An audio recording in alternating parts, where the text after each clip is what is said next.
3 minutes. We might as well kick it off. So welcome to the FHIR Work Group today. I'll just kick straight off minutes approvals. So we have last meeting's minutes, which was sent out by Stephen, are available. So just look to see if someone wishes to motion to accept those. I'll motion to approve the minutes, Marika. Marika, thanks, Marika. And a seconder. Michael Osborne. Oh, beautiful. Anyone against? None. Anyone abstaining? Danielle, I abstain. Heath, I abstain. 2 abstentions. And I'd just like to take the balance as affirmative, so that leaves us with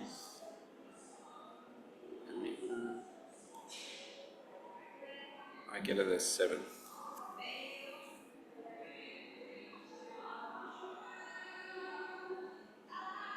Yeah, that's right. Yeah.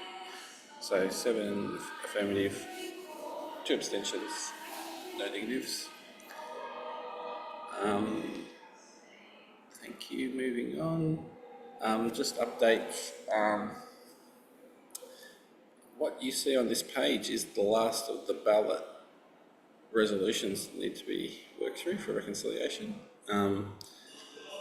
So that's our mission. Hopefully we'll get through it today, but maybe next time. So I think we're near the end of that, being able to prepare the next release. And noting another item, FHIR Work Group Co-Chair nominations closed today. So if you do have any interest in being a FHIR Work Group Co-Chair, you should have received an email. If not, please contact me directly. And so that requires filling in the form and submitting it. And that will close at midnight today. So, and then we'll see if we need to run an election or not. There are 4 positions going up for new co-chairs to be added. Danielle and Stephen are remaining into next year. On to block votes. Now, there were 2 block votes that ran. However, we didn't really get a very good response to those. So I kind of feel we're a bit short in representation. So I think they're both similar in nature. They've each got a limited number of votes. So I think an action is needed to either try and get those passed here in the meeting or reopen them. I know they've closed, but yeah, okay. I'd be happy to vote on them in the meeting. Yeah. I know it says in progress on the page. I'll just put the link in the chat because I went off and had a look at them. Yeah. So here's one for people. Yeah, I guess. Could we Reopen? Well, it says in progress up in the top right. There's got votes there. Should we just click in this meeting if people are comfortable to do the vote in this meeting? Should we add our votes in, or? I'd be happy if people were happy to proceed down that way. So, if I do that, I'm happy to proceed that way procedurally, but I haven't actually looked at the issues. So without taking time to look at them, I'd have to abstain. Yeah, or I guess we could just hold it over another, just an extra 2 days, or ask people. I'm happy to spend the time today to check it. Yeah, I was going to suggest until the end of the day or something. Yeah, or even because we'll only ratify them next time anyway. So I'm very we could probably to the end of the week or something.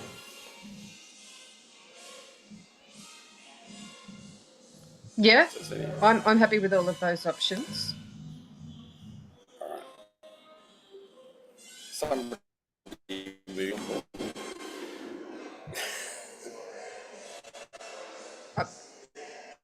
Brett's breaking up for me. Is that a me thing or is that everybody else?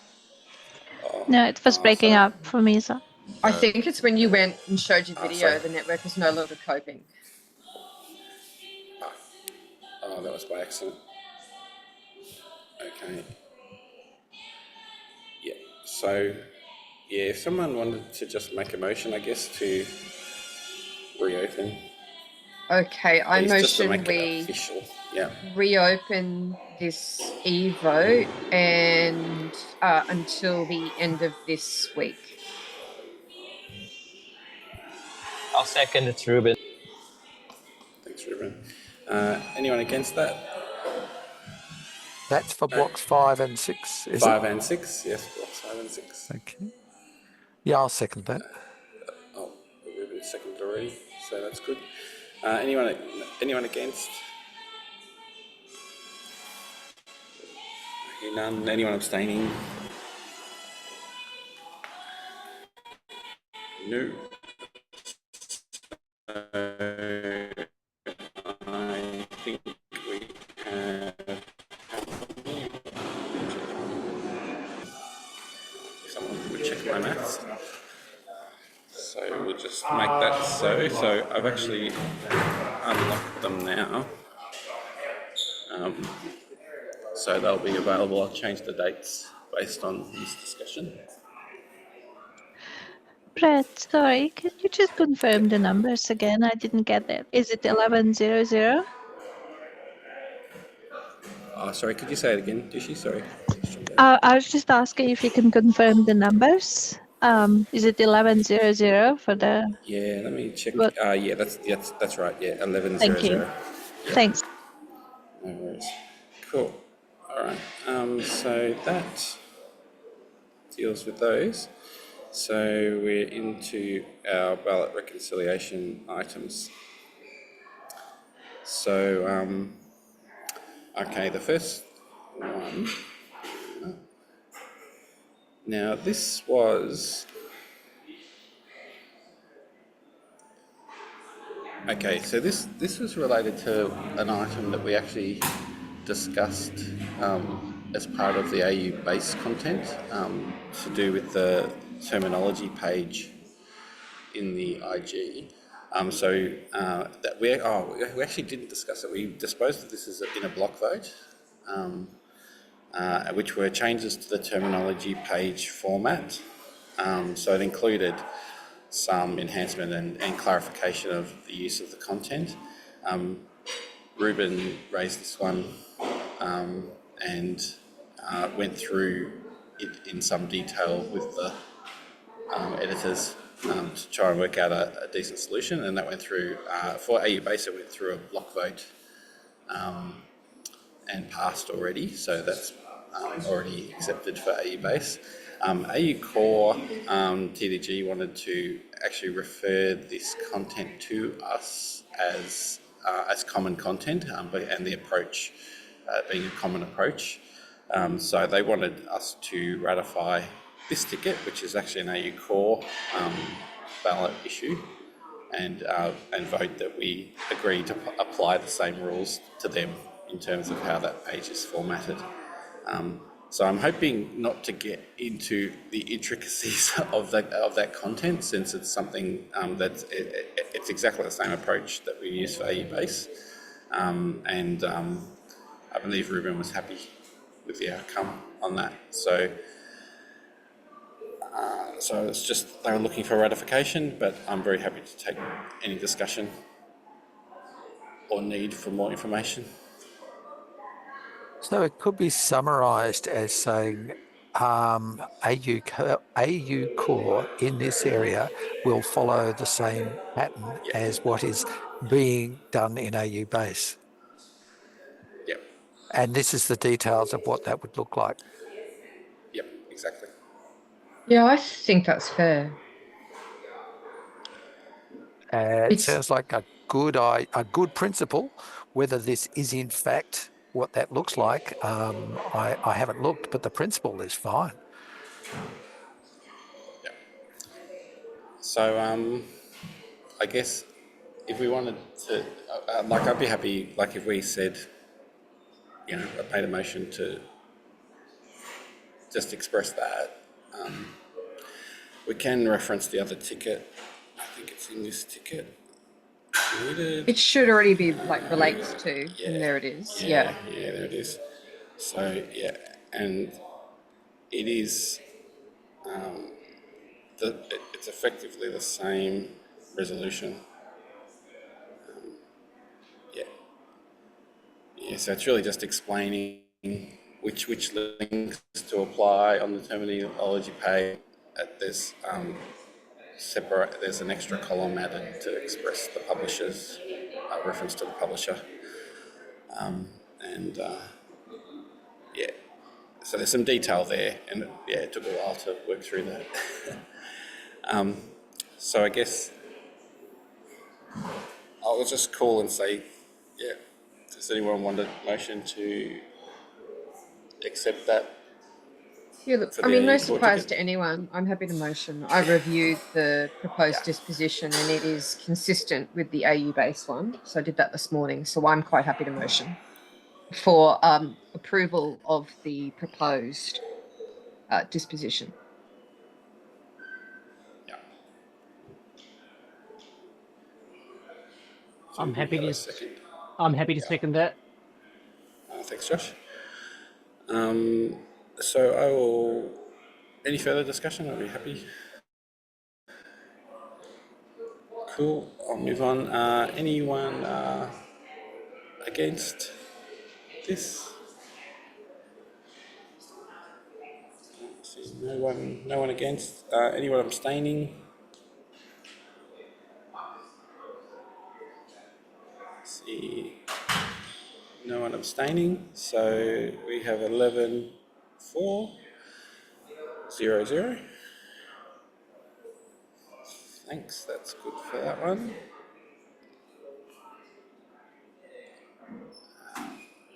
Right.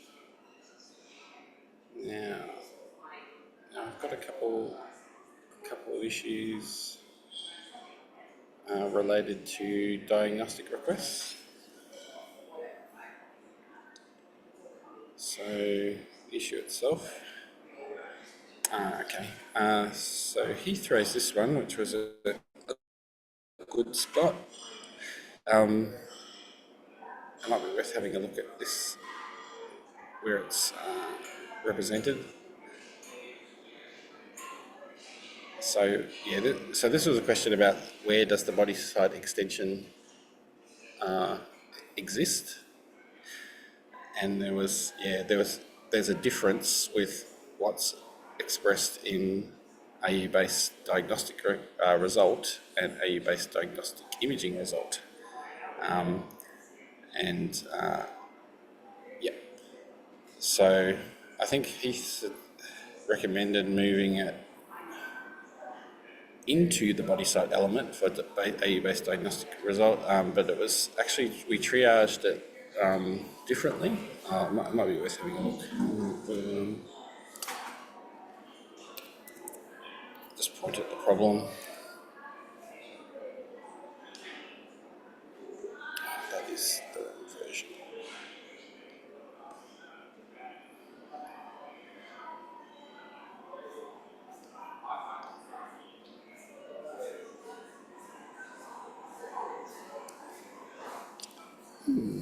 Interesting.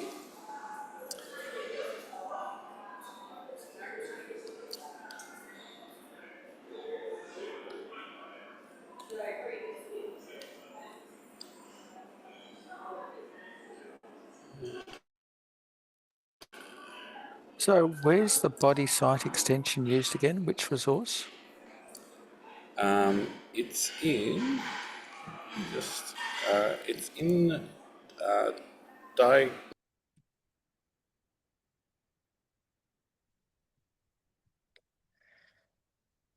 I think we're having issues from Brett.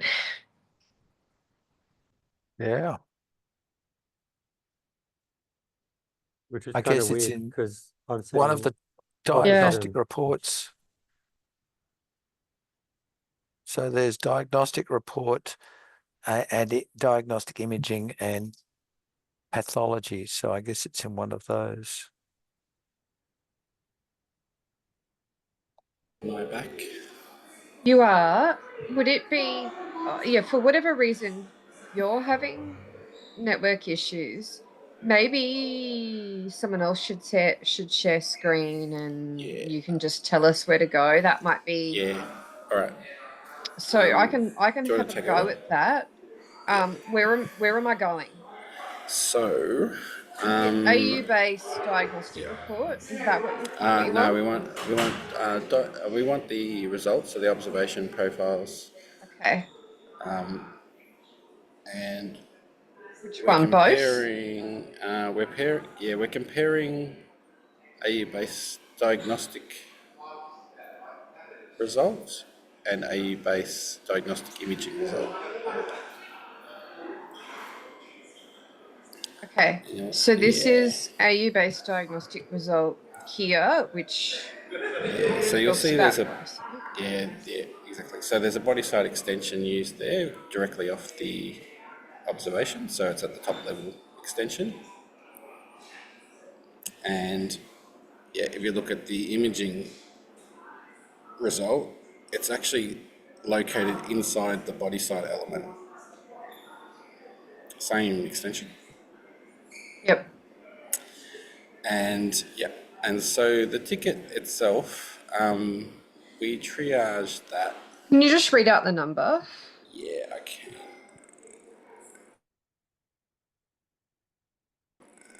It is 47117. Thank you. Yeah, cool. So we did a bit of a search through to say because there's actually no context rule preventing it being in both of those places.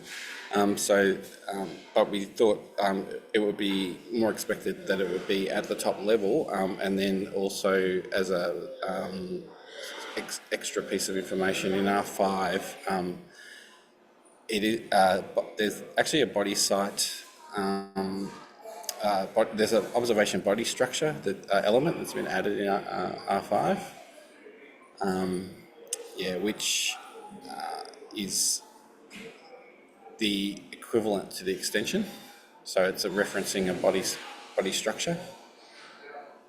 So in that way, we're considering those siblings. Yeah, which Okay. So that kind of says that we think the extension should live at the top level, so directly off the observation rather than inside the body site element itself. And just one extra spanner is that there is actually a invariant in R5 that prevents the use of both of these simultaneously, which we may or may not want to consider. No, that makes sense. I think they're trying to do a choice. Yeah. So, interesting. Yeah, I think, okay. Yeah. So I think guess they want a codable reference without making it hard for people who've already done it using the existing system. So they want the logic of a codable reference without having the breaking change of a codable reference is my guess. Yeah, that seems likely. Yeah, so I think at the moment it's triage just to keep. Actually, it's triage to make a change to move the diagnostic imaging result extension use to the top level to match the diagnostic observation, and we didn't in the current disposition it doesn't. Does it say add? Oh, it does say yes, add the constraint as well, which makes it equivalent Yeah, I to don't R5. like that. Yeah. So I I like guess everything that's but that bit in AU Base. yeah. All right. Well, I didn't think we I mean, off the actually top did of my that, so head, that'd be fun. I mean, that might be too far and that's left up to Yeah. Base, but yeah, okay. I agree, but That being it's- said, it makes sense to me to be consistent, obviously, with where FHIR is going. So I'm absolutely in favour for moving the body structure extension reference to mimic what will be expected for an R5 structure. But yep. Yeah. Can we, instead of using the R4 extension, pre-adopt the R5 element using a similar technique? Have we got problems with pre-adoption from R5? Because if we don't, that would seem to get us even closer to R5 with that would seem to get us closer to R5 rather than adopting an extension that will disappear later on. Yeah.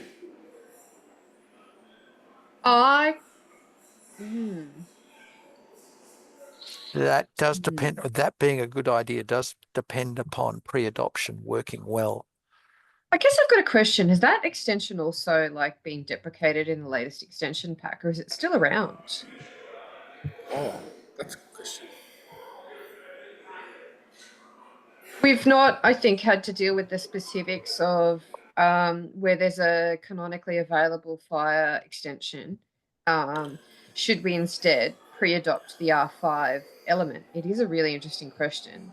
We've not had the discussion before.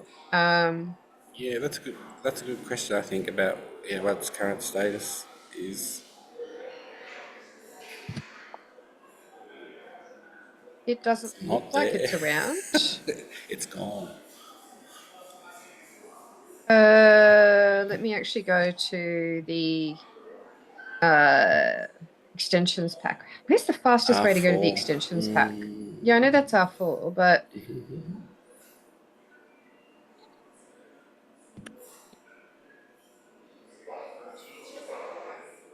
yeah.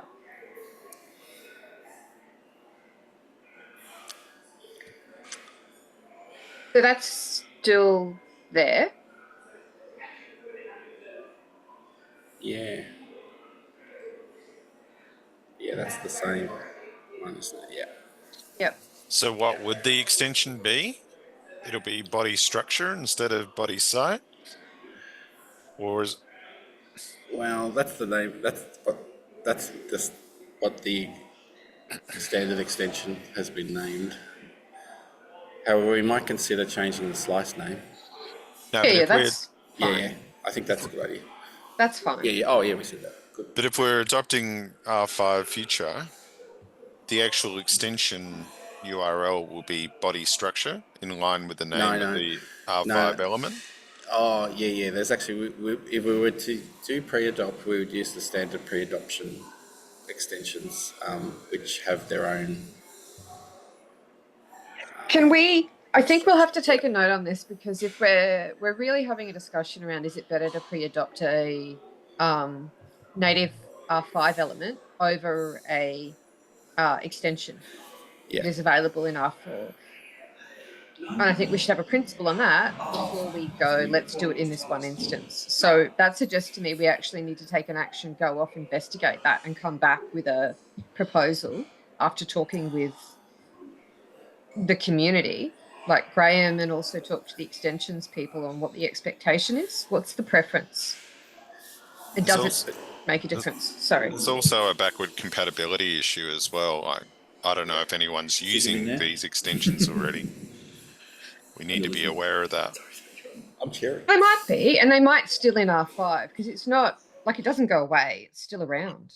We just stop advocating for that as a technique. We're now advocating for a different technique. That's all that it means. Can we see the extension for a second? This one, the extensions pack one? Yeah, the one we were discussing. The structure on the snapshot tab. It's just a reference to body structure. So even though it's called body site, right. It's actually a body structure. Yeah. So the element in R5 is body structure.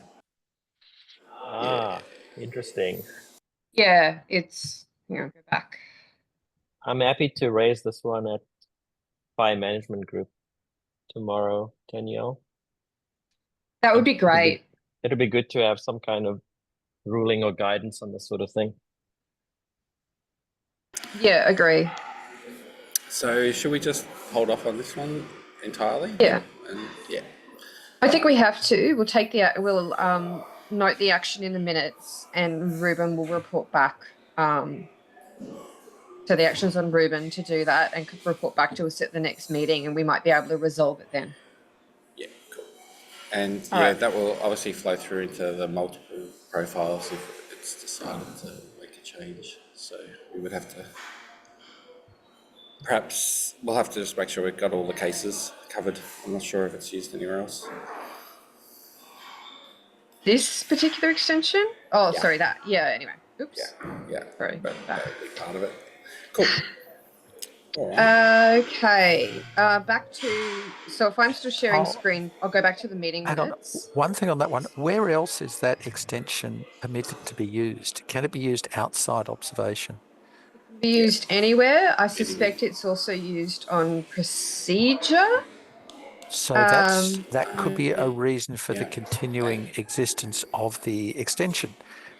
The extension may continue to exist so that it can be used in places other than observation. Depends on if they allow a body structure, and they don't in procedure yet. So yeah, we'll do that assessment, I guess, in time for the next FHIR Work Group meeting. Yeah, good. So can we also note in the minutes that part of the action is to assess where else that extension is used? Yeah. Cool. No problem. No. Excellent. Okay. Now, I might move on to the next one then. So can we click on that one? Requisition assigner and display should be optional.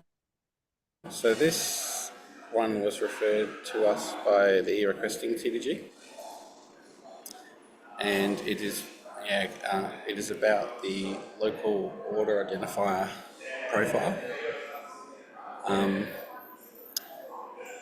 Identifier profile, yeah. So at the moment we have a mandatory assigner element with a mandatory display text requirement, and the request was made to relax that, to make assigner and the display elements optional. So basically, say nothing about them. So effectively, we remove that constraint from AU Base, and that was seen to in the requesting TDG, and they actually voted on it, which is recorded in the ticket. So there was a resounding. We go look at the minutes so that we understand what. I think it's in the ticket. Yeah, it's in the ticket. I think did I reference it? No. No. Oh, hang on, wrong ticket, wrong JIRA. Sorry, my bad. It might indeed be it. There we go. Is it the latest e-requesting minutes? Actually, like this down in Michael's comment there. Okay. So it's this one. That's the one. Yeah. 10th, yeah. So there was. Yeah, there was so minutes on that topic. Yeah. Discussion. Some negatives. 18.4. There's no real summary on why it wouldn't be in the minutes. I'll give some feedback to the minute taker on this one. There's questions, but no answers. It was. I think it. Yeah, it was asserted it was unnecessary. So they didn't want to have that obligation to populate it. Just as a general thing, why would that stuff? I mean, given our design criteria for base, why would they be base constraints rather than core constraints. Because they're not pure base, these are use cases. So overall, in terms of the principle, when we did all the identifiers, is these are specific use case identifiers and they represent good quality, not minimum requirements. That was what we took when we did them. Yep. And the other thing we did was that at the moment, all local identifiers have this constraint in it. That was a pattern. So all of them say we might not be able to know what that OID or whatever that URL is, but it is important to know where the identifier comes from. So this pattern was adopted across all local identifiers. There's an element of compatibility with V2 as well. Yeah. Yeah, it's not like your identifiers have to be local order identifiers, but this is sort of like a nice local order identifier. And if you're going to give us a nice local order identifier, we want to know who gave the ID. Yeah. So, but it is, yeah, and I think part of the discussion was V2 usage where that's not required in V2 usages. So there was some difficulty in that it wasn't easily translatable. Is this unavailable in V2 or just optional in V2? It's optional. Optional. Yeah, okay. Optional. So like you can move from FHIR to V2 here, but you have trouble creating the FHIR from V2. Yeah, and I mean, you'd have to think about it because you might do things like because you've got a message header, you know the source system, you might say they're the assigner or whatever, right? But that's kind of now requiring people to... Yeah. So essentially, You could come from V2 and just not claim that the identifier is a local order identifier. It's part of the requirements. Yeah, it's part of the requirements. Like it's going to be hooked into e-requesting as a requirement. They were particularly looking at the requisition ID, which is a group identifier.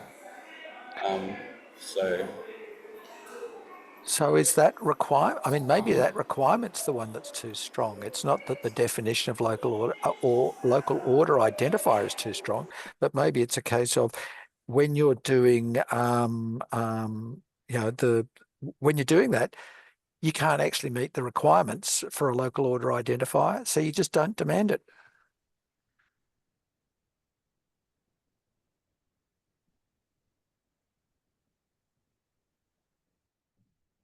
We're going to look at the e-requesting TDG co-chair tomorrow. I don't think we mandatory. We talked about the local order identifier as being optional. Yeah.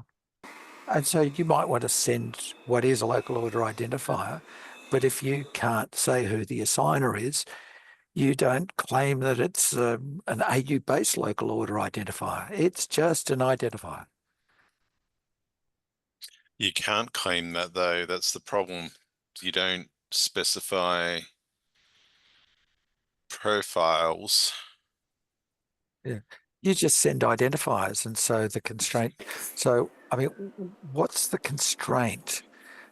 The constraint is that we're basically saying we can't use that type.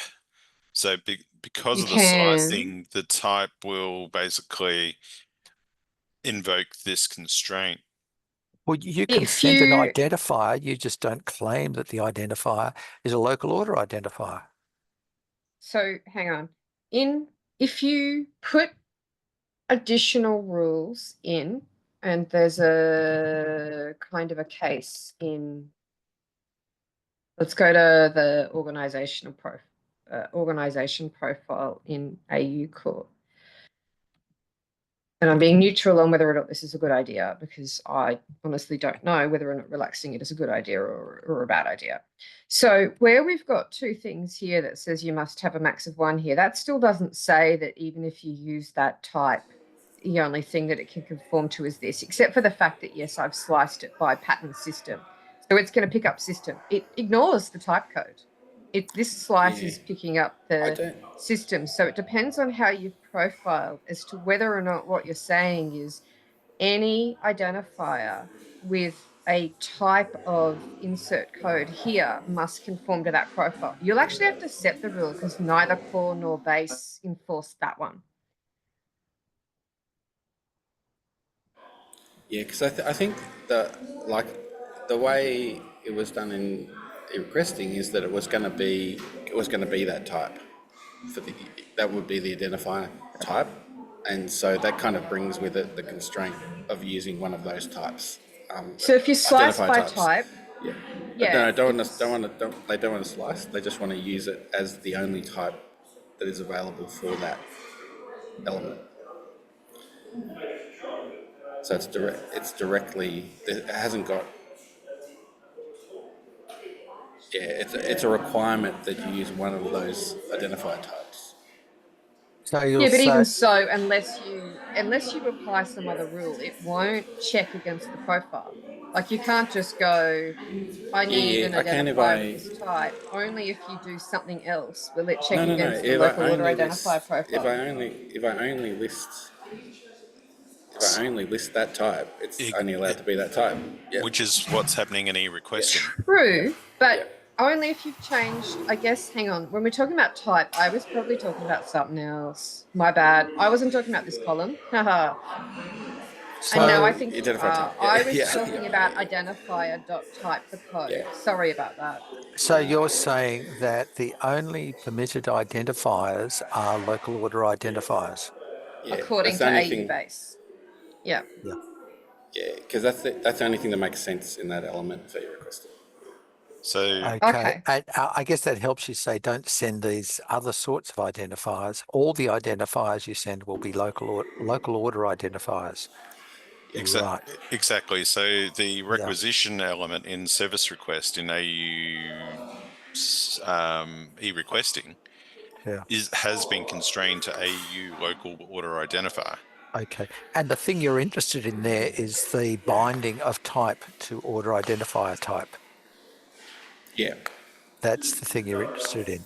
Yeah, exactly. And it comes with this extra constraint that they don't want to have. And it comes the extra assigner thing you don't know. Okay.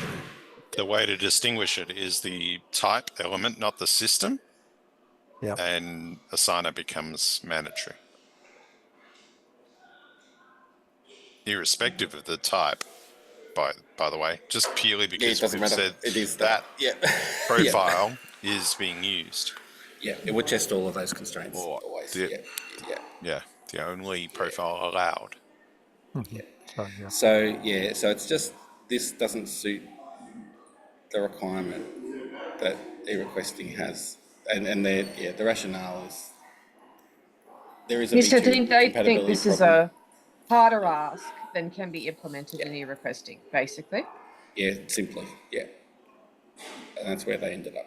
So the question is like, do we, so I think the initial triage was to make assigner optional, but leave the display as required, which is different than what they asked for, which means that you don't need to include the assigner element, but if you do, you would need to provide a display string.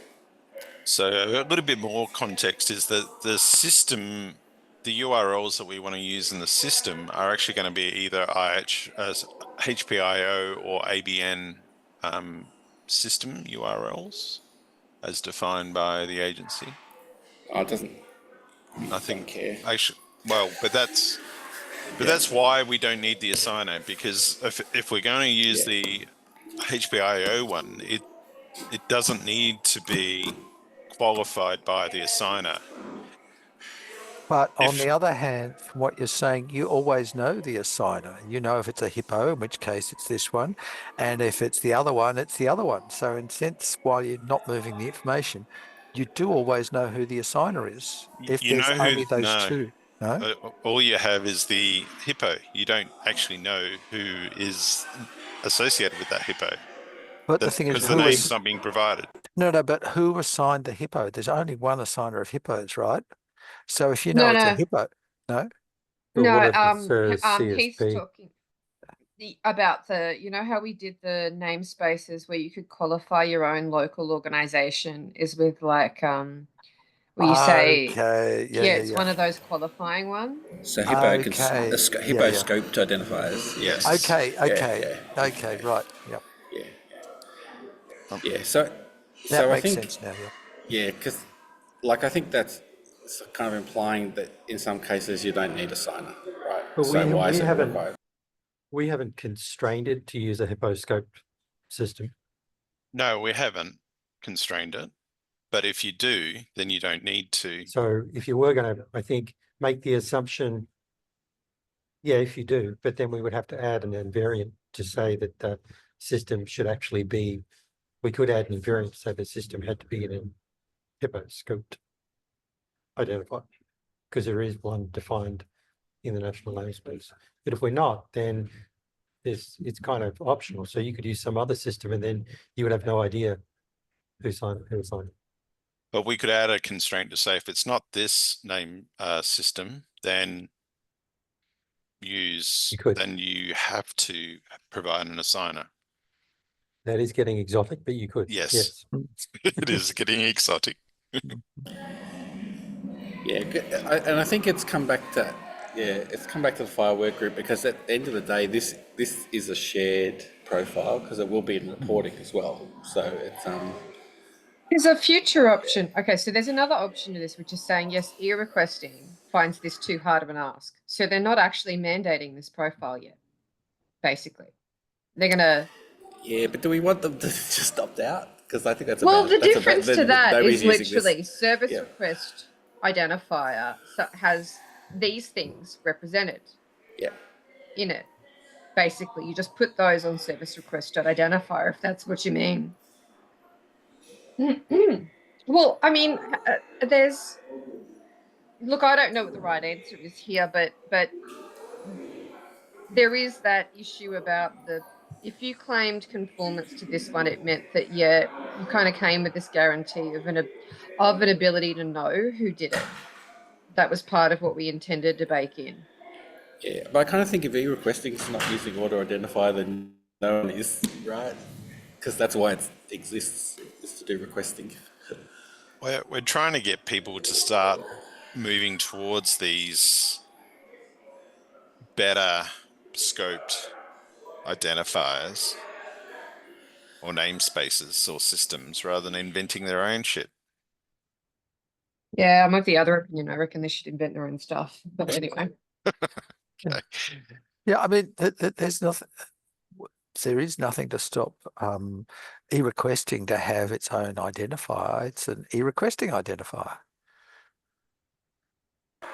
Look, that being said, if that's or it's an e-requesting order identifier. Yeah. I think would deprecate this then, because nobody else is using local order identifiers. Ah, okay. Right, because it's like, why is it here then? I wouldn't assume that no one's using them, Brett. I wouldn't assume that. Wouldn't assume no one's using it. Sure, but I mean, its primary business is for requesting. That's what it's called. Exactly. Order identifier. Yeah. Actually, the reason it was created in the first place was to replicate a local order identifier on a report. Yeah. Yep. Which comes from the request. That's where it comes from in the first place. Of course. Yeah. But look, I'm okay if the advice coming from me requesting is to do that, though Andy seemed maybe less convinced that this was necessary. Then No, I fine. went back and reread it. I'm all good. Okay. So then I don't have an objection. I've raised everything on history that I wanted to. Yeah, so the only thing if like people heading down that track, the only differences we could discuss probably then is whether we entirely drop the assigner and display constraint, or do we leave the display constraint as required? So if you do supply assigner, you have to populate display, or not. I would leave display, because that's the primary thing that's actually been identifying the assigner is the display. Yeah. I think I tried to find the original minutes where we decided this in 2018. But I couldn't find it. But I think the premise was that it would be able to be displayed on screen, right? That you could say where this identifier came from if it was not a known identifier. So, yeah. So that's what the disposition says now. So it would be, actually the resolution's wrong then, because it should be non-persuasive with mod, I suspect, because we're not actually agreeing exactly.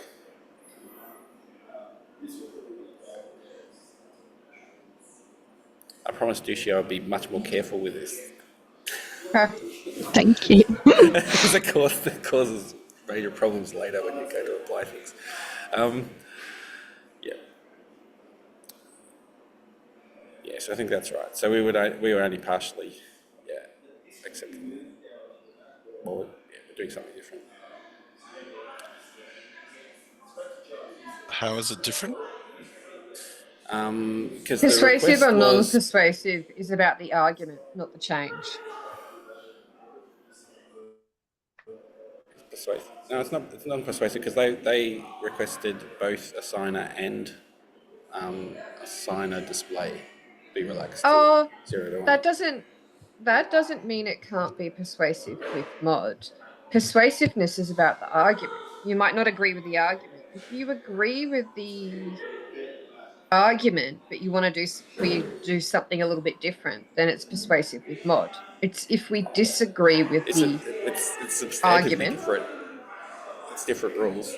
If it's substantively different, I still think it's persuasive with mod.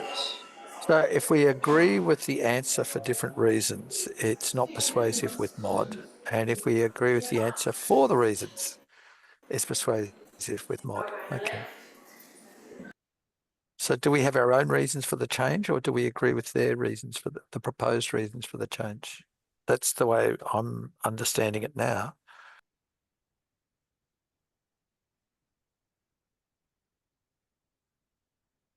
Yeah, I tend to go with persuasive with mod because I actually think that the issue raised is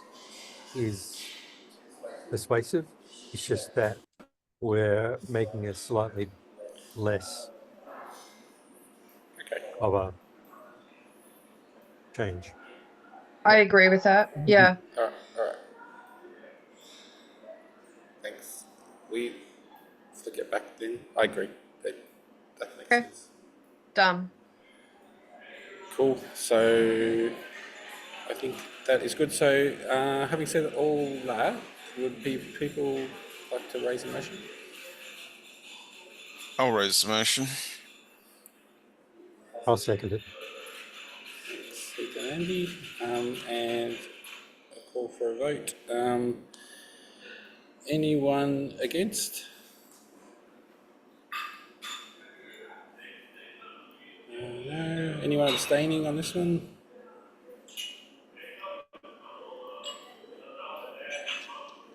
No abstentions. So that will be 12.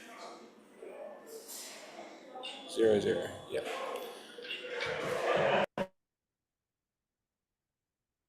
We can move on. Thank you. All right. Okay, so this one, remove encounter description extension. Okay, so we might roll down what the ask was.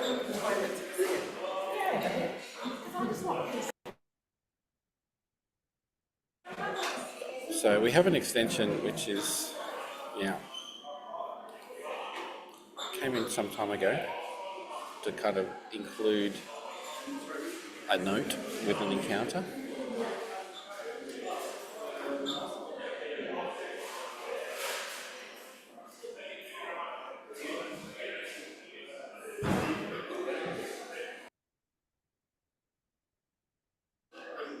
Was this your ticket, Heath? Did you? Looks like it. Yeah. I think that lays out some difficulty in what does it mean, and the world's moved on a bit.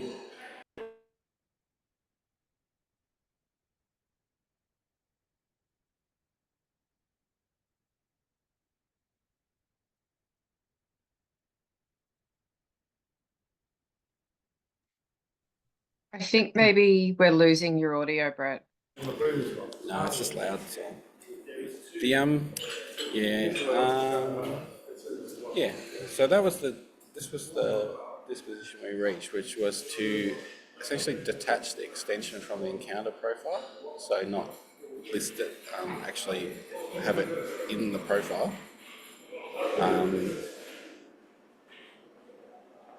But that would, but the extension would still be retained in the spec. So When I read the description of that extension, it looks like the extension is meant to allow those things that It he is. is concerned about. And It so is. it's not like it's not like it's a little unclear about this. It looks like now this is intended to do that. And that may be a bad thing to do, but that looks like the intent of the extension. And that's why I'm Agreed. asking for it to be removed, because it's not good practice to do that. You shouldn't be recording a clinical summary associated with an encounter. It's purely administrative, not clinical. So you need to be using, as US Core articulates around clinical notes, either a document reference or a report. So that's why I'm asking for it to be removed. Yeah, and that's what I'm really in favour of this. Yeah, I don't agree with the rationale because I align with Richard. The extension is clear, and it was a pre-clinical notes thing before US Core got their act together and defined it. And for that reason, and I agree that we haven't really dealt with that in Australia, but I'm pretty sure a specific Australian extension is not how we want to go. So I'm very muchly in favour of deprecating that extension, frankly. Didn't AUCDI also raise something about associating some commentary with a encounter? They did. They left it out of AUCDI R1. I don't know if it's coming into R2, but they did say that there would be something and it would be at a document level. I just wonder whether this is an issue for AU Core, not AU Base. Well, I think the issue is that it is in AU Base and included on the AU Base profile. And I agree with the proposed disposition that this is not the good practice that we would recommend to be automatically like, let's just slap a must support on it. Yeah, so the rationale is that we don't think this is the right approach to do this. Yeah. So when you say you do not agree with the rationale, that's you're talking about the fact that I'm saying it's vague.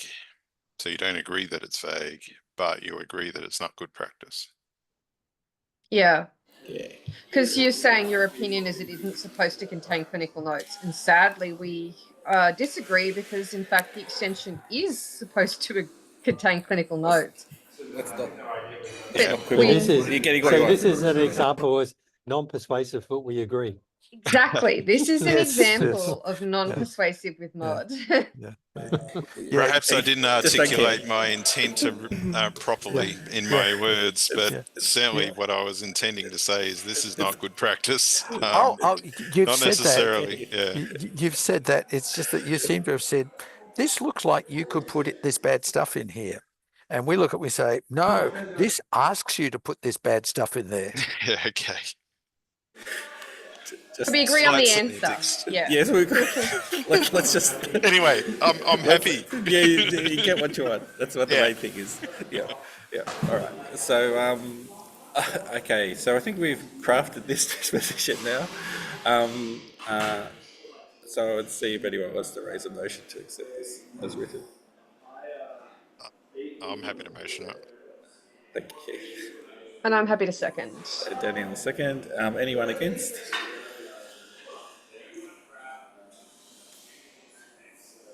No. Anyone abstaining on this one? No abstentions. So that is passed 12-0-0. Thanks. Thanks, Dina. All right. This one will take some explaining. Okay. We have time, or should we move? Um, Just question, I guess, is if that will take some time because we've only got. Is it only half hour left in the meeting?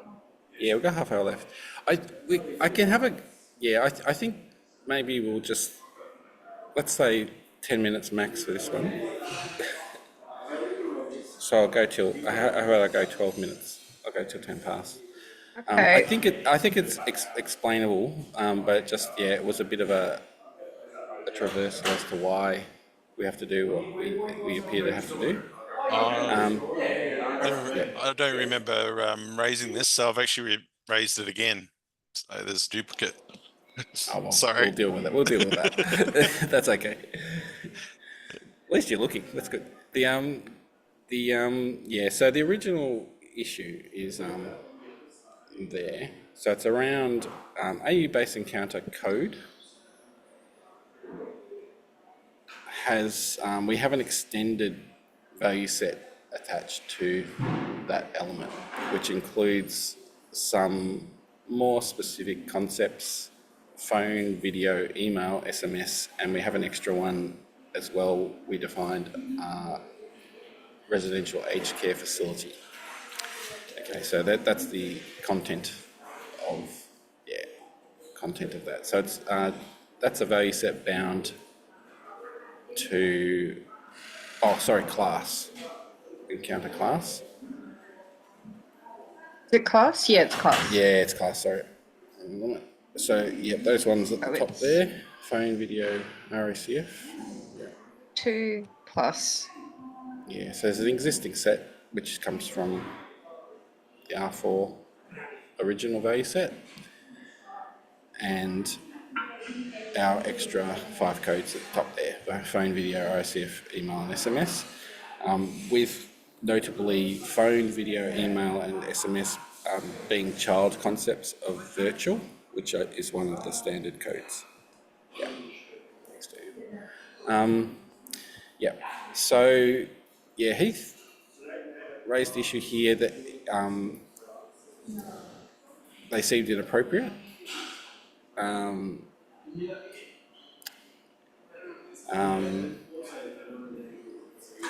Yeah, and there was questions about like whether they were making sense. I think this came through a PA working group discussion, and we thought these definitely made sense because we needed a distinguishing class feature to particularly it was around telehealth visits and being able to tell the difference between phone call visits and video visits, and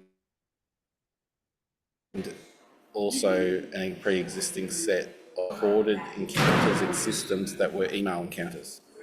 And more recently, there's SMS encounters too, with integrated SMS encounters in GP systems. So we kind of said there's a need for that. However, investigating this further, now this is where there's a technical thing that is actually a fault in the current publication. Encounter class is bound to an existing value set with an extensible binding, which requires the use of those codes when that concept is being represented. So there is no ability to add more specific codes under virtual, as that breaks the extensibility rules. And I did check this out on Zulip and with some others. Can't add a second coding. You could. You can add another coding that is not contained in the set. It's actually 0 to 1 coding in R4. No, it's not 0 to 1 coding. The elements coding, not codable concept. Oh, okay. And because the elements coding, Yeah. I think it would be legal to add phone to the value set, but you wouldn't be allowed to use it. And so it's pointless. It would be misleading to add phone because while it's legal to add phone to it, in a case like this where we've got an extensible binding, it would be not permitted to use that code. So it's worse than useless to add it because it invites people to do something wrong. Yeah, and the other- it's been fixed in R5. So in It's actually R5, this now, is allowed. yeah, it's allowed. It's a multiple codable concept. Yep. So it's So much that more. suggests if we want the open, extra codes, we're going to have an extra element. We're going to need an extension to put in the supplementary information. Still not sure that it actually is a class though. So if we go to AU CDI, and this is the context that my other card that I raised this week adds. In AU CDI, they have the concept of modality. So it's the encounter modality. So I feel that that is not the same concept as the class. So it's basically another aspect of the type of encounter. So in all of our classes, whether it's something like home care or ambulatory or hospital, you could be interacting with that customer through email or video conference or phone or SMS, etc. So I just don't even think in So this case of in a VAR5 with multiple occurrences that it's still the same concept. but the problem Noting is that though like that these things are you can't have an child outpatient concepts. visit by email. These are child concepts of Yeah. VR. They're not child concepts of the others. So that is. Yeah, agree with that. It's a very good way of putting it. Yeah. So Doesn't encounter type it doesn't. Well, Yeah, it doesn't doesn't really work because like if you're doing email correspondence for an inpatient, what does that mean? yeah. Yep, yep, yep, yep. I have So it's no concerns with, and I would think, like, even in R5, because of the extensible binding, the magic code is VR.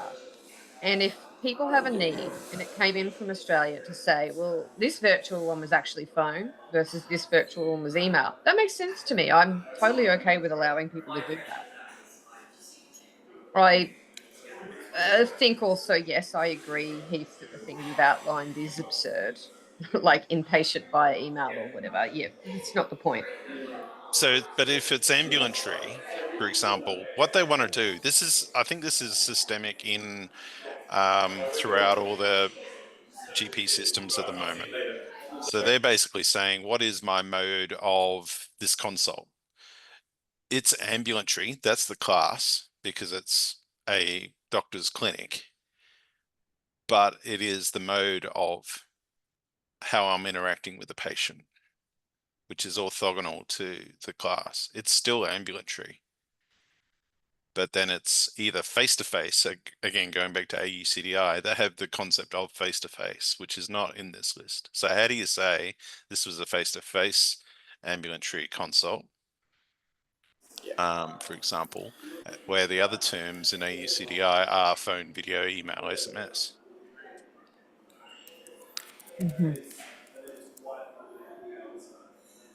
So it's like we need an extension for modality.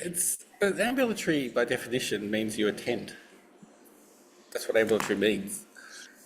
So how about noting our time for this meeting? visit. hang on. The patient Yeah. attends Heath or the has raised doctor a thing attends. If the for a future thing. Yeah, that's a good question. if the patient walks into a room and there's two doctors there and one is operating one of those little Waldo remote devices and the other is there in presence, then you may want to say that in this case we've got a, you know, the ambulatory is about the patient being there, perhaps not about the I think clinician that being is, there.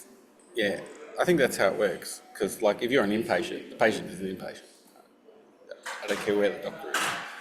I mean, To a degree, what we're talking about is irrelevant to the disposition of this issue. So it might be relevant to the one that Heath raised that we can come back to. But for the purpose of getting this ballot reconciliation done, I'm happy to raise the motion if the rest of you are okay to vote on it.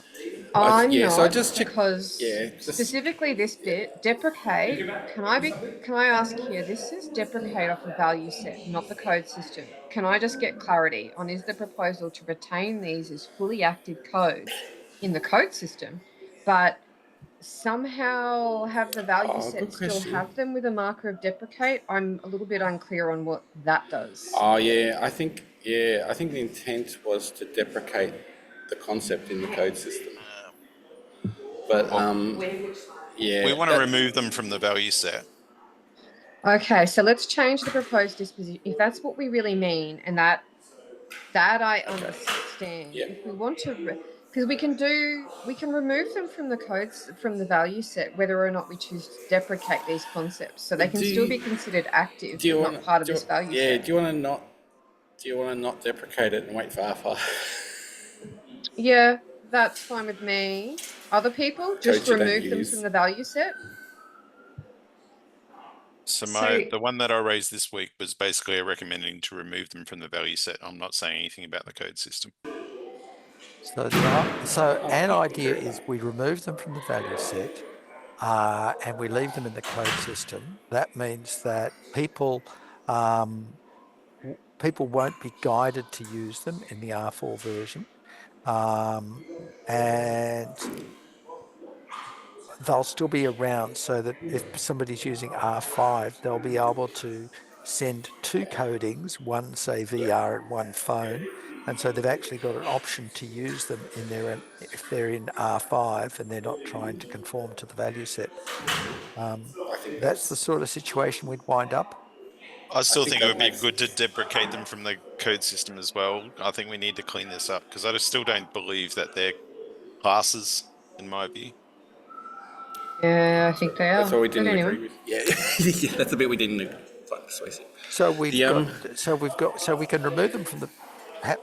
Many of us are agreed that they don't belong in the value set, and then so if we have them as two separate issues, one about the value set, one about the code system, it'll make it easier to go forward. And we don't need to answer the code system one as urgently as the value set one.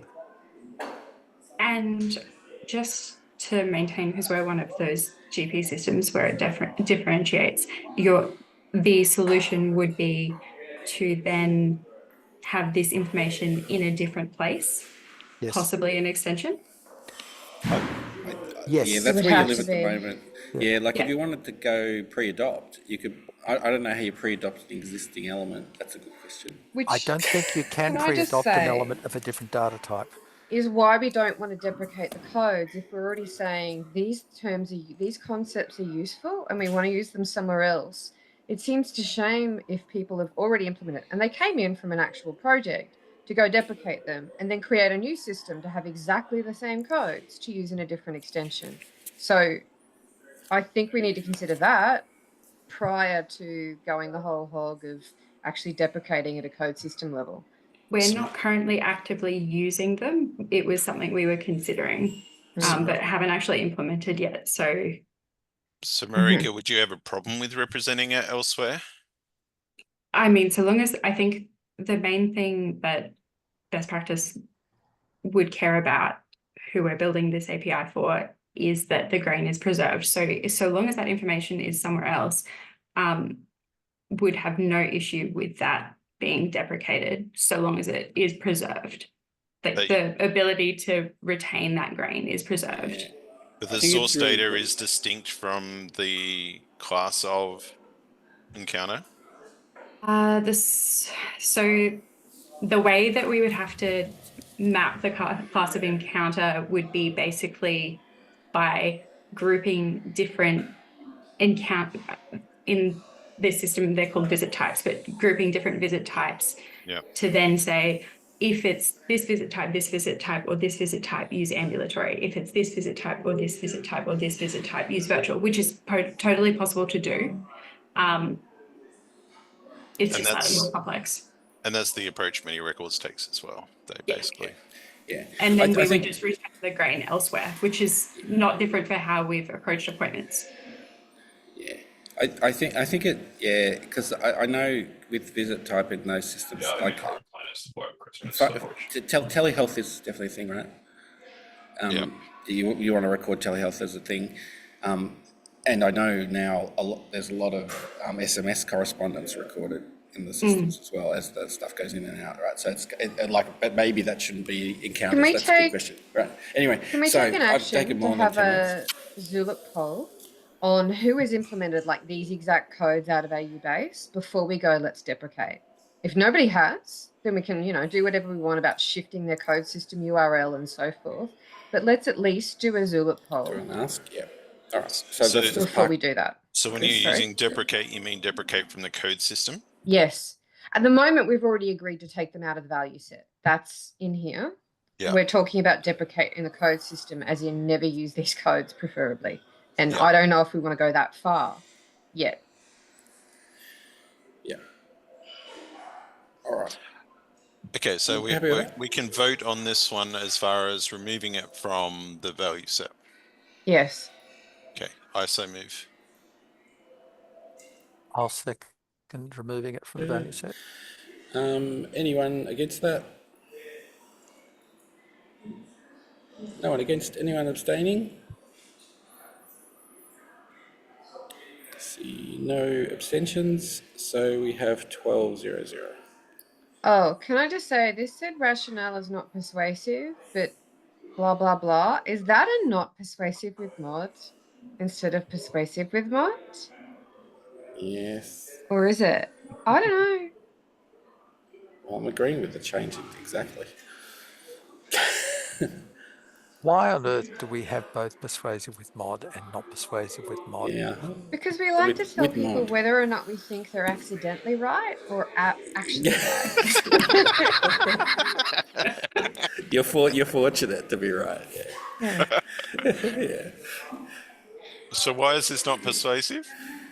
We thought of a different reason to do what you asked for. Oh, how about we just, okay, so who wants to change this to non-persuasive with mod or something? Can we just do Well, hang on, what was Heath's reason for it again?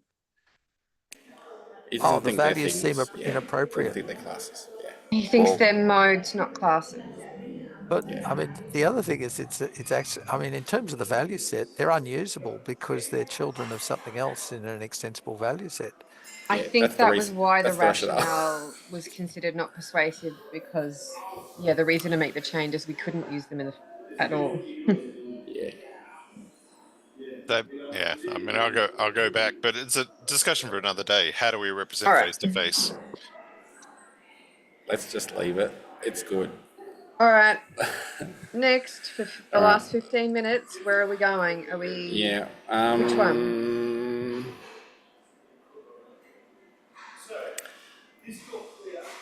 Let's do Ahpra, because otherwise we'll never get to it.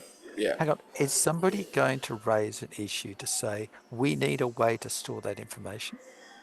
I thought kind of raised it as part of an AU core request, because there's actually an AU core change now associated with this as well. Right, good. I mean, I can see that it's important to have guidance on how to record this information.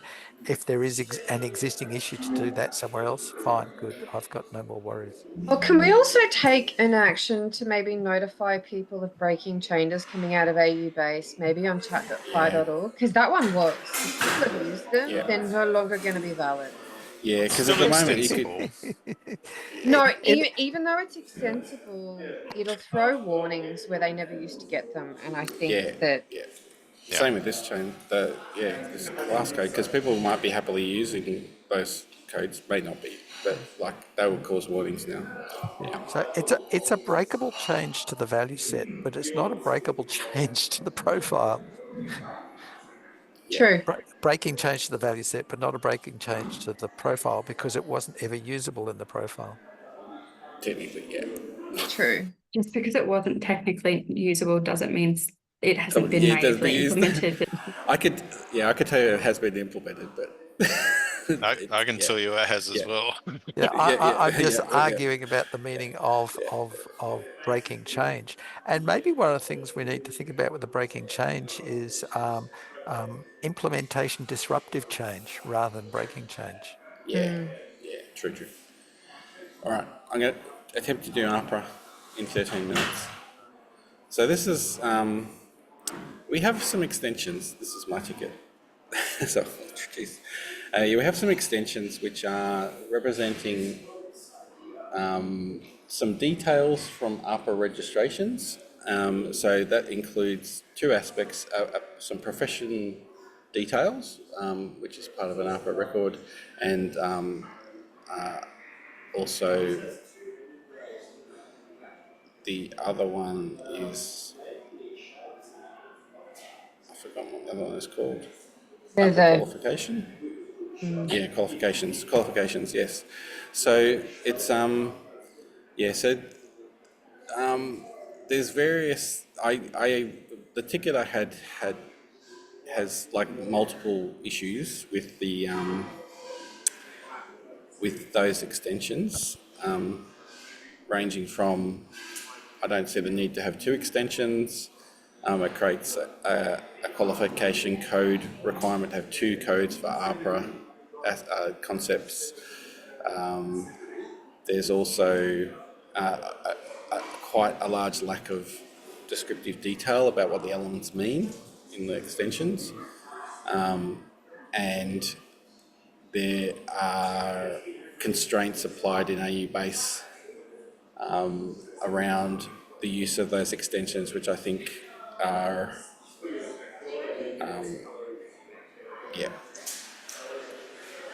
make it, Did you just want me to brings, go show the profile? we can have a look, but it's primarily, there's many problems, I think, with this, and whilst I'd probably like it to be solved further, I think it was triaged to address a couple of aspects for now. So you can see there we've got profession details and registration details, they're called, and so they're two different qualification entries. You're only allowed to have one of them each, and there's a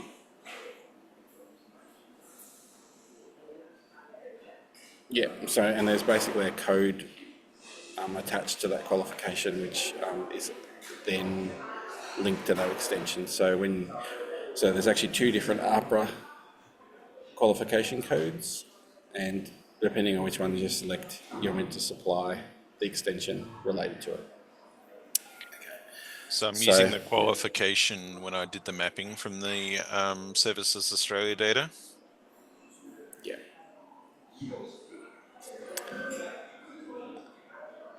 Say that again, Heath. You're using. Sorry, I'm using the profession. Your profession, yeah. I'm using profession when I map the Services Australia data. Oh, okay. I know what you're saying. Yeah. I think here. I think it's used by PCA. I would guess it would be. It's pretty important to PCA. It is used by PCA, and I'm by myself wondering about this. Those two invariants. Basically, it's saying if the code is one, then you have one, and if the code is the other, you have the other. So it's a case of depending upon the code, depends upon what information you're allowed to have. There's an argument to be made that when someone has a registration professional details, what your qualification is talking about, why do you have to have two separate qualification instances to provide complete details if you have the full information? Yeah. And this winds up saying that you will have one or the other. You won't have both. No, you can have both. No, you as can have long both. as you have two instances of qualification to do it. That's right. Yes. Yeah. Which I think is the confusing thing on why, if you want to express both, and the Ahpra identifier is exactly the same, then you have to have two qualifications. Yeah, because that right. was, so what this is doing is it's saying if you want to say both things, then you need to make them two separate qualifications. Mm. Yeah. So because it was, it's supposed to have more. If you have more qualifications, you have more entries, right?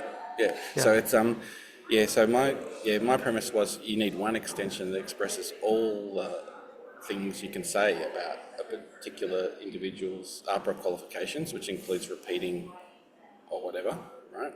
Yeah. So you have an extension which is Ahpra profession and registration details. Well, it'd just be Ahpra. It's your Ahpra registration, and here's the details. You'd call it Ahpra details, but it would, in fact, to be Ahpra profession and registration details. Yeah, and I think the way Ahpra works too, you would only ever have one profession attached to each of those identifiers because the actual identifier contains a profession prefix on it.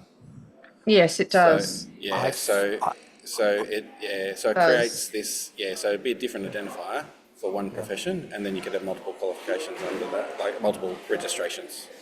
Yeah. Well, it's multiple qualifications, so it's the qualification that's going to repeat. Yeah, I'm not sure, but I think that one of them winds up having stuff that's more sensitive than the other, so that one of those extensions has information that you want to share widely, and the other has information that should be limited in its sharing.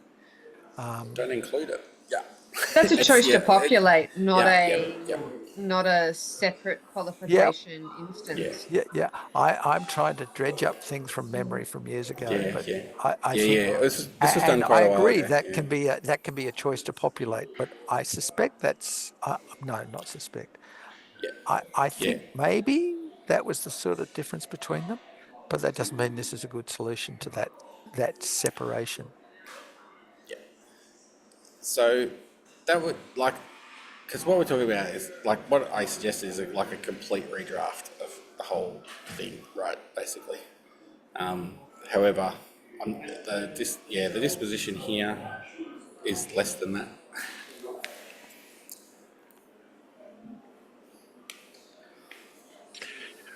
I mean, as far as what I'm understanding, are you saying there's two dispositions here, or the choice of two? Because I'm happy with there's actually it's only a partial resolution. It kind of says there's some future work that is being put off, and there's some changes that will be made now. I think Brett is looking for considered for future use with mod. Which it doesn't exist.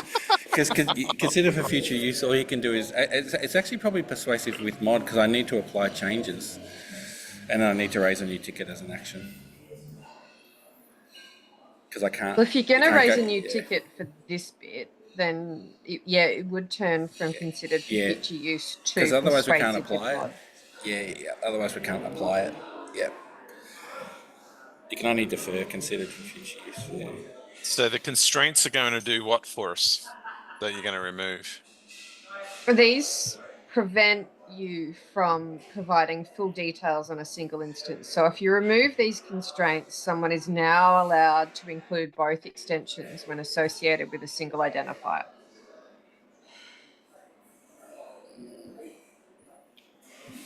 Or rather, at AU Base, we're not applying we're that detaching, rule, yeah. Which I think is actually appropriate, but if that's a PCA rule, that needs to be set at PCA. I think it goes too far to put that in AU Base. Yeah, it detaches the identifier entirely from the extensions. So you could put whatever identifier and use as extensions as you see fit. So there's no rules.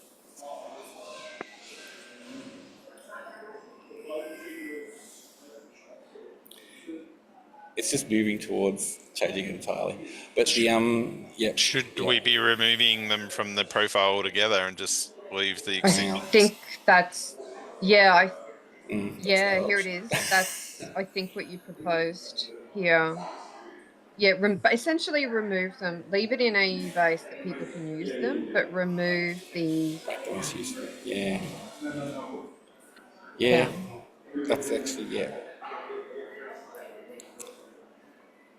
So they just become extensions that exist, and we leave it up to people. Because I think primarily this is a PCA vehicle. It's the only place I know anyone that is producing this information. Well, I'm looking at the mapping I did for the Services Australia. Is that basically saying you have to have one of these? No. No, it doesn't do that. Sorry, I find the tab. It doesn't do that. It says that. Well, actually, it does. If you're saying I'm giving you Ahpra profession details, and I have to fill out the Ahpra profession extension. I don't like that in AU Base to go beyond some simple thing to go, I actually have to now give you an extension about Ahpra details. I think this is all going too far in AU Base, to be honest. Yeah, see, that's why I'm trying to work out why I did what I did in the mapping, and I think that's what's causing the problem, isn't it? I've said that it is a Ahpra identifier. I've used the Ahpra identifier, and then I had to fill out one of those extensions, but I kind of had to make it up because I actually didn't have proper details. All I had was text. Isn't that what the invariance is? Yeah, if Yeah. you choose to use the Ahpra profession code, you want to say my identifier is an Ahpra profession identifier, then you must supply this complex extension. I think it goes well beyond what AU Base is supposed to be doing in AU Base Practitioner. So does the extension? It doesn't say the Doesn't it? extension implies the code. Oh, No, It says the other way around. It says that if you have an identifier with that type of Ahpra registration, then you have to have either a registration or a qualification. hang on, let's check that. Here's That's not the way the Nah, English that's here's the other way. no, yeah. Yeah. Here it is. FHIR path. The other direction, yeah. It's the other way. Yeah, if the extension exists, you have to have the code. Right. Yeah, that makes sense. only have the extension if the code is right. And that makes sense. Code, That makes sense. code. Yeah. The extension is only appropriate if the code has a certain value. So why did was forced into that then? Well, but hang on. But I mean, but that FHIR path says only have the code. Sorry, only have the extension. If you've got the extension, then you must have the code. Okay, so it's saying don't use the extension unless you've got the code. And that's sort of what the English says. Only use the extension if you've got the right code. But that doesn't preclude you from using the code and not using the extension. It doesn't preclude that. You can have the code without the extension. All it says is if you use the extension without the right code, you've made a mistake.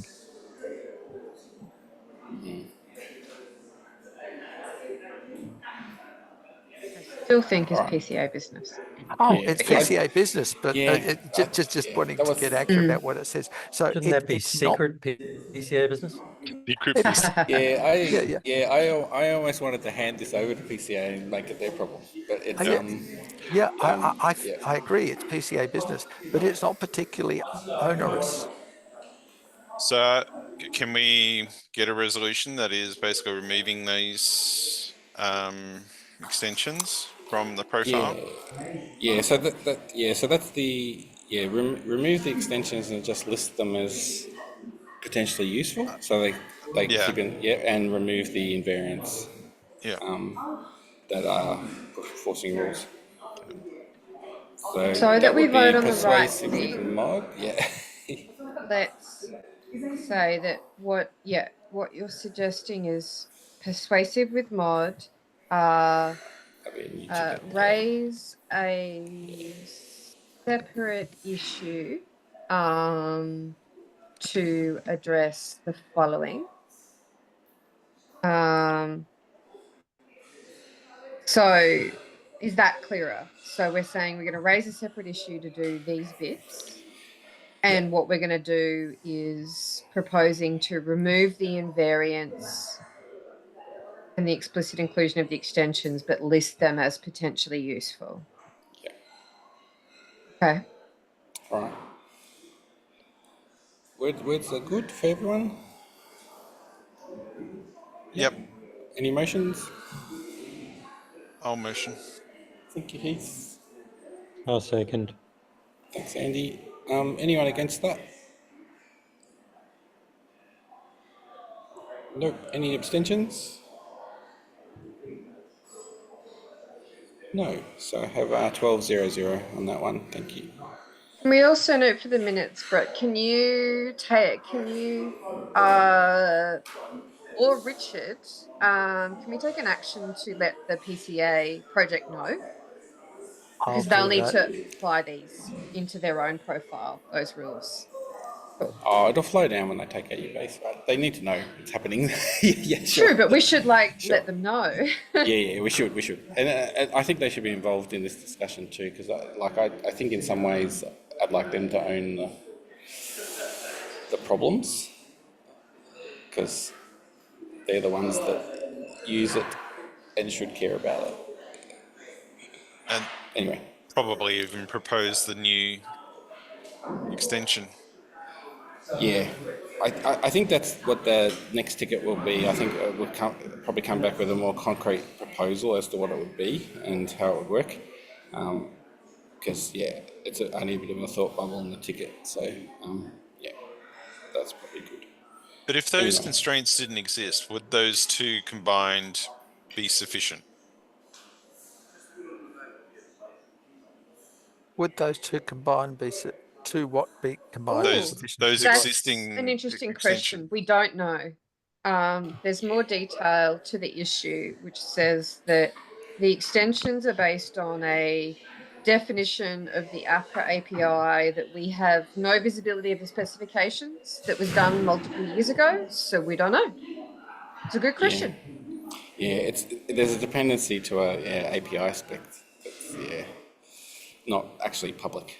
So it's that creates more kind of understanding problems.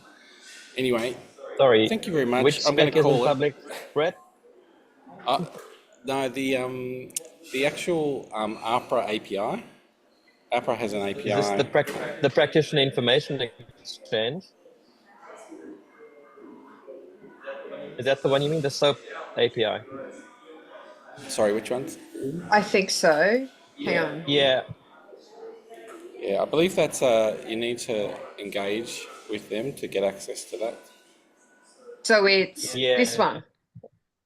Yeah. Yeah, you have to sign some agreements and things. Okay. I've asked them for it before and they didn't have any issues just handing it over to me. I can reach out again if it's helpful. Yeah, there's copies floating around, but it's not like a published. Yeah, there are. That might Really, be because you're it special, would be good Ruben. if we could get someone from Ahpra to actually come to this meeting, maybe. But yeah, I think what we really should do is try and get someone from there to join these calls. I'll make some calls. Thanks. Yeah, it's like Thanks, Ruben. It needs a discussion, really, doesn't it? Cool. Anyway, we have run to time, so that has been really good. We've gone through everything except one issue, so that's really great. And thanks for your attendance, and we'll call an end. Thank you. Don't forget to vote electronically. Oh, please do. Yes. Bye all. Thank you. Thanks all. Thank you. Cheers.